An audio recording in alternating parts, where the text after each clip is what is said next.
Welcome to the Magical World of G. Michael Vasey podcast, Series 3.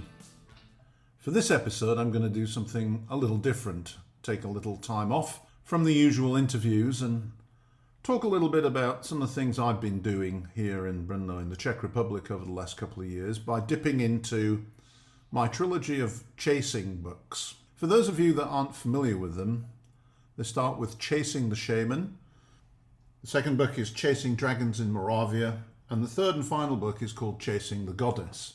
And in these three books, I outline what has been a really interesting 2-year magical journey into dowsing, earth energies, all things Slavic, and really a journey of self-discovery. And it all started one night a couple of years ago.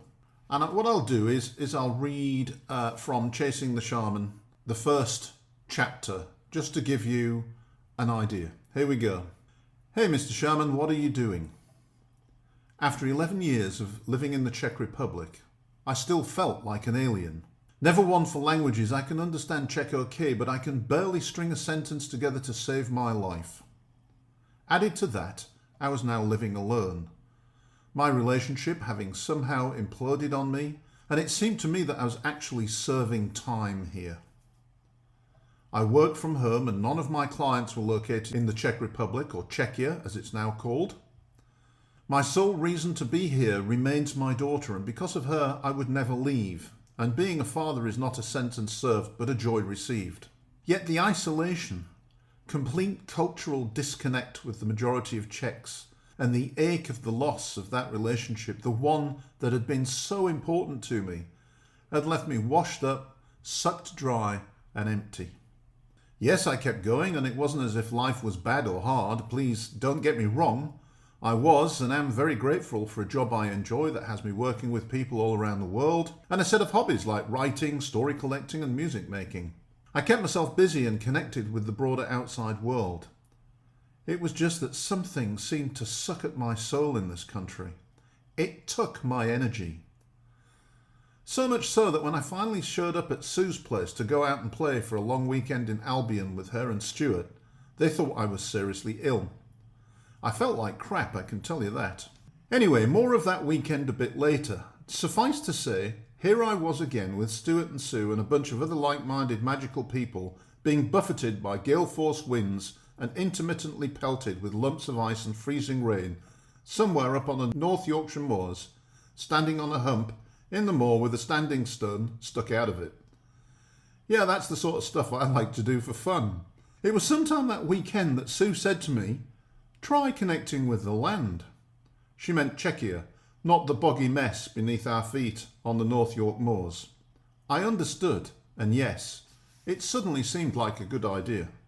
It's one of those funny things about magic that when you decide to engage and open your eyes, things just happen.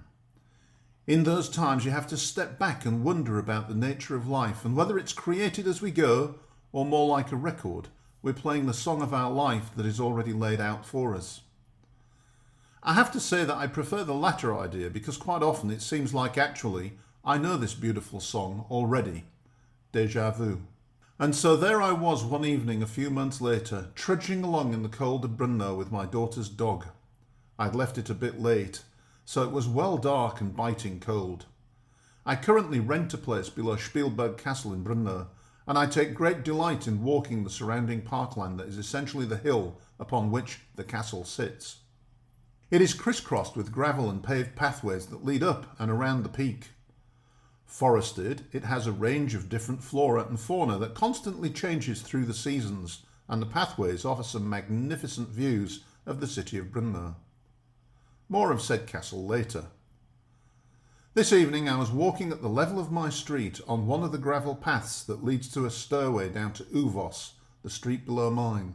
The path opens out onto a large triangular space with seats and is surrounded by trees. A perfect place to engage in activities that should never be seen by the public. As I entered the triangular space, my eyes caught sight of a rucksack. At first, I thought someone must have left it there by mistake, and so I started towards it. As I got closer though, I realised it was open and filled with what appeared to be stones and sticks and bones. I recoiled a bit, and that is when I saw what I thought was a skeletal figure laid down by the bag. Made of stones, sticks and bones, the skeletal figure shocked me and sent a chill down my neck. Even Rocky, my cocky and well-spoiled small Prague ratter, jumped. I looked around to see who was the author of this skeletal arrangement, but saw nothing or no one. Yet my interest was aroused. What was it? What was its purpose? I sensed that magic was afoot. I also felt like an intruder, and with respect for the practitioner, I stepped back and examined the arrangement from afar, whilst ensuring that Rocky didn't pee in the vicinity of the skeleton. At some point, my interest was overcome by a sense of fear. What was this? Had I stumbled onto something dark and nefarious? I immediately took a few small steps to protect myself, and surrounded now in my mind by some nice glowing and hopefully protective light, I pulled on the dog leash to leave. Rocky also seemed to have taken steps to protect himself and was also keen to leave, pulling me off onto the pathway. It was then that I saw a dark figure jogging towards us. Where he came from I could not tell, but he didn't give me a feeling of wishing me well. So much so that I grasped the keys in my pocket, pushing one through my fingers just in case self-defence was required. Instead, he jogged past as if I and Rocky were not there, and as he passed I heard his mumblings almost as if he were talking to himself. Being alone in the dark with a madman who was talking to himself after finding what looked like a symbolic skeleton was enough for me, and I pulled Rocky and set off apace. Despite that, as I put distance between me and the man, I started to feel the curiosity come back. What was he doing? So I took a different route to that planned, and within a couple of minutes I was passing along my street, a couple of metres above his position, with a partial view through the trees. I stood in awe, watching the man. He had a little drum thingy in one hand, which he held close to his head while thumping a beat on it, and was chanting to it. I couldn't make out what he was saying, but noted he was engaged in a little dance as well. A shaman. I'd stumbled on a shaman, and was now watching something of a ritual. I wanted to watch more, but he looked up and straight at me without missing a word or a beat. Somehow the fact he knew I was there made me feel afraid. I had no idea what he was up to. A skeleton. Was he raising the dead? Was one thought that raced through my mind. Once again I tugged on the dog leash and started for home. Once home I immediately regretted that once again fear had overwhelmed curiosity. Yet the fear was still with me. He had seen me. Might he be angry? Did he know who I was? All of these and other questions raced through my mind, and I ended up sleeping fitfully and with many deep and dark dreams. The next day I revisited the spot I'd seen the man the night before. Me and Rocky together. The skeleton was gone, along with the rucksack, and I felt a surge of disappointment. But an inspection of the broader area revealed several clues. First of all, there was a large grey rock in the grass, and on it was the end of a cigar. By the rock was a burned patch of grass and the burned remains of some flowers, stalks one end, petals the other. They were dark red roses, and these and some other flowers remained. To me, they looked as if they may have come from a cemetery. Close to that was a shiny, small black pebble. I'd kicked it accidentally as I walked, but there could be no doubt that it had been placed in a deliberately hammered location so that it wouldn't move. I carefully returned it with my foot. Rocky and I set off for the rest of our walk. I had lots to think about. What was he doing? Why had he burned flowers, and a host of similar questions? Another thing I noticed right away were the crows. There were tens, if not hundreds of crows around the spot. I'd never seen so many of these big black birds around the castle. The crows remained through the following weeks. For several days I had a strange feeling that I'd stumbled on something best not seen. But what was it that I'd actually seen? So that was my meeting inadvertently with the shaman. And over the next several weeks in the local area, I would interact with this gentleman, seeing the stone designs that he left, and where he was energizing stones in the sunlight. And I would add my stones to his, he would move them around, and we definitely knew that each other knew. But this triggered a whole bunch of events. You see, as I write in the book, over the last few years, I'd increasingly enjoyed getting into nature. I was also rekindling my interest in geology, and these days there was nothing better than getting out into the wild with my hammer. There is a magic about certain places that I've noticed more and more recently. You can sense the nature spirits and, of course, the goddess herself in such places. Even in the recent past, I've experienced strange mystical experiences walking alone in the bosom of the goddess. You can feel the energy. You can sense the magic and power of places like streams, waterfalls, exposed hilltops, and deep in the forest. Increasingly, I've found that I want to photograph and capture some of that beauty. To me, this beauty and vibrancy is something we must keep on reminding ourselves of. It is too easy to become lost and barren in our concrete jungles of cities, connected by fibres of light hidden underground and glued to our computer screens. I'm reminded of an article I wrote a couple of years ago about symbols. In that article, I said that reality is a set of symbols to be observed, contemplated, and learned from. The most important symbols are those we take for granted and provided by Mother Nature, like rain or an icy day. I think we must observe and look. We must try to spot the symbols and contemplate what they might mean to us as individuals. The symbols are hidden in plain sight all around us.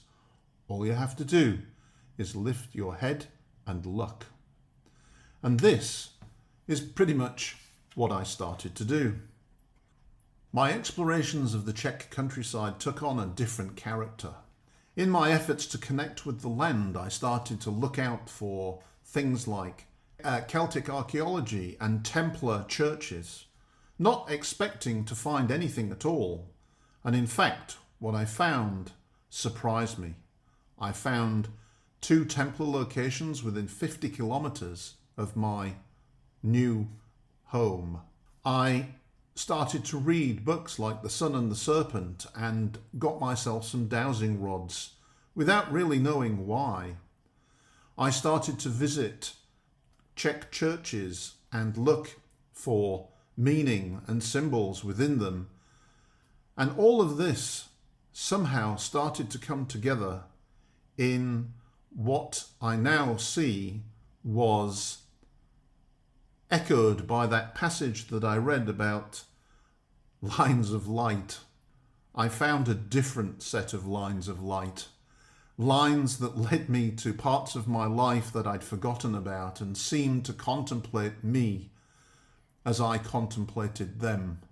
An adventure had begun, and it started by mapping these earth energy lines and getting tuned in to the Slavic deities. So the book Chasing Dragons in Moravia picks up the story with me having made a decision. The decision was to invoke 2 connected Slavic deities in Perun and Veles. Perun is the god of thunder, god of the sky, and Veles is the god of the underworld. And what I thought was that I could spend some time invoking these gods, taking on their form in walking or sitting meditation and seeing where that took me. And it took me on a very magical journey indeed, one that seemed to be connected with the shaman and with the lines of light. Let me pick up the story regarding the shaman from the book Chasing Dragons in Moravia. Meanwhile, and strangely enough, almost immediately the Chasing the Shaman book was published, the actual shaman that I had chased ceased his activities. Was that related? I do not know. Other than the first time when I bumped into him in mid-flow, I'd never managed to catch him doing his thing. I wanted to. I had so many questions for him. However, one day, as I walked through the area where he left his stone markings, I saw that he had moved all of his stones to areas both sides of the gravel seating area and arranged them in heaped patterns. For days on end, there was no change in these arrangements and no telltale sign of ash cigars or roll-ups left on or around the stones. I was a bit disappointed because, as I said, I'd really wanted to meet this shaman. One day a bit later, I noticed that where the major stone designs had usually been placed, all the stones had now gone. I checked the other side of the gravel area and found the arrangement was still there. I felt a tremendous sense of anguish realising that whatever this chase had meant, it was now over. There seemed little doubt that this design located where it was simply the end game of whatever his purpose had been. I held on to the metal fence and I leaned over it to get a better look. Nope, no tobacco either. Damn. It was then that I noticed that on top of the metal bar, between my hands, there were words painted on the bar. I had never seen them before. Could it be a message? Unfortunately, the middle of the phrase was a bit smudged, but I photographed it anyway.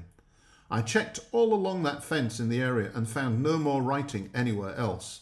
It didn't look like graffiti, and the writing was aligned exactly with the site he had used and where the stone still lay. Further investigation led me to realise that the location where he'd hammered a hole and placed a polished pebble in it right at the beginning of our chase, which I now realise was some sort of marker, was directly in line with the stone arrangement on the other side of this metal fence, and also with the site where his stones had usually been arranged. Not only that, but his stone arrangements were always aligned in this direction too. So this writing seemed significant. Slishim some tvie something vesvem teller, it said, in Czech. I knew what the individual words meant, but what was the missing smudged word? I showed it to one of my Czech friends who managed to decipher the missing word as krev, blood. I can hear the flow of your blood, also in my body. Was it a message? Was it for me? Was it just part of whatever ritual the shaman had been engaged in? Was it written there by some other person, and if so, why? And if it had, it was some weird message for a teen intent on graffiti. Lots of questions. What did it mean?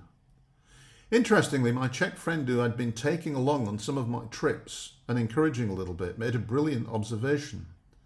He said, "Can't you hear your blood flowing when meditating? Your heartbeat? And if all is one, why couldn't he hear yours flowing too?" This made sense to me. Connection. Connection with the shaman. On the other hand, blood can be thought of as lifeblood or life itself. I can hear the flow of your life, even in my body. Again, this could be a connection with the shaman, and that he was aware of the flow of my life. It has always seemed a bit weird that I had a sense that the shaman knew I knew, and that a game was being played out between us. I always felt as if he visited the stones just before or after me, and that I was being observed.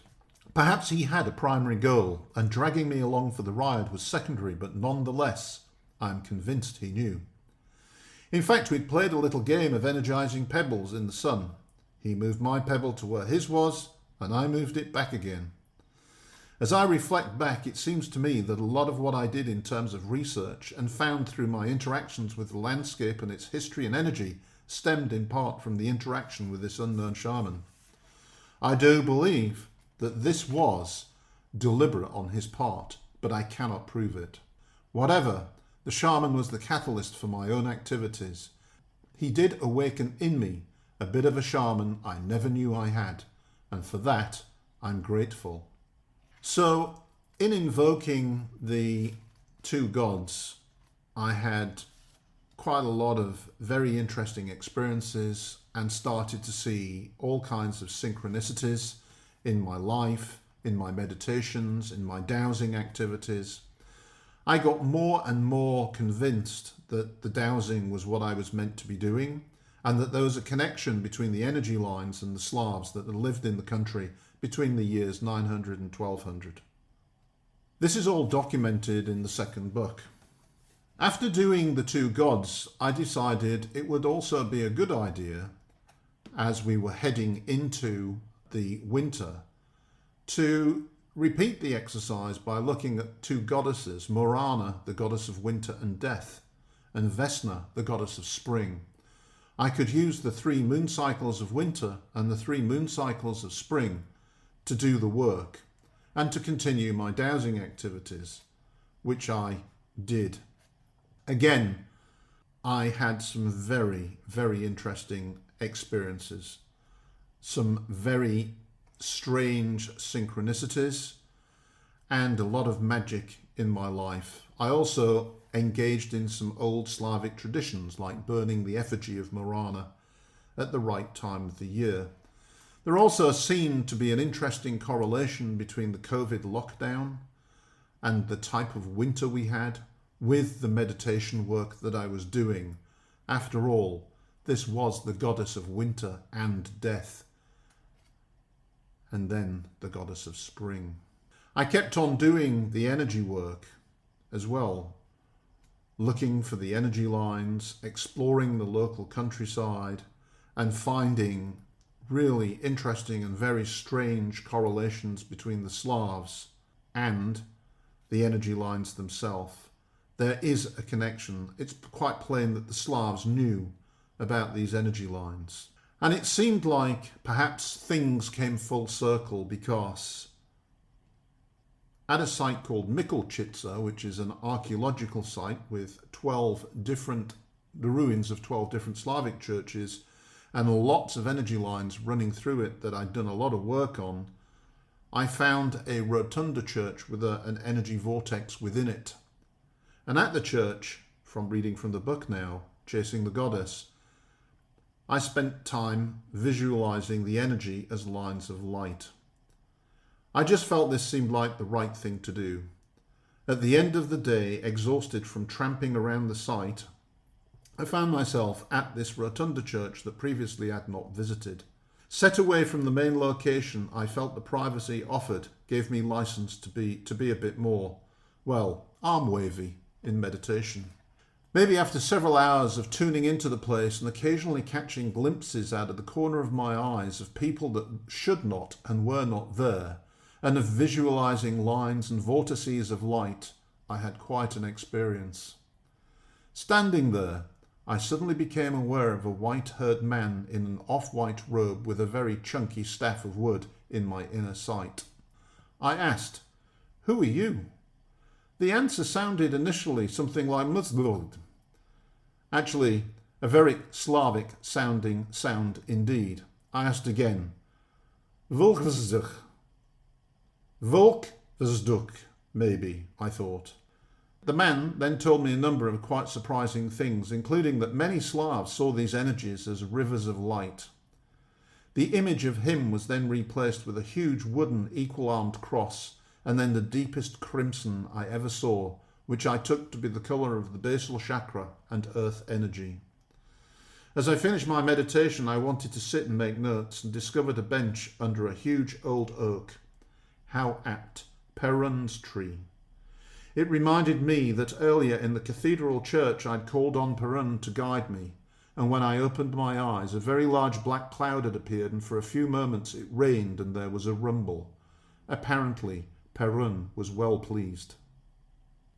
A few weeks later, I was talking with Phoenix the Elder, a Slavic shaman in North America of Polish origin, and I recounted the story of the old shamanic guy that I encountered, whose name, by the way, Volk Vzduch, means wolf's breath in English. And she stunned me. She said, he's not a dead person. He's the shaman you've been interacting with all of this time.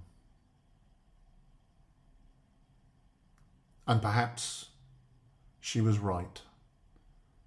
For whatever that interaction was, it led me on a whole set of adventures, meditations, and magical experiences and synchronicities that have changed my life. Thank you for joining me. This is G. Michael Vasey. This has been another episode of The Magical World of G. Michael Vasey. If you'd like to find out more about the books that I was using in this episode, see the notes below. Thank you very much for listening. If you enjoyed it, please do share and like. In the meantime, goodbye.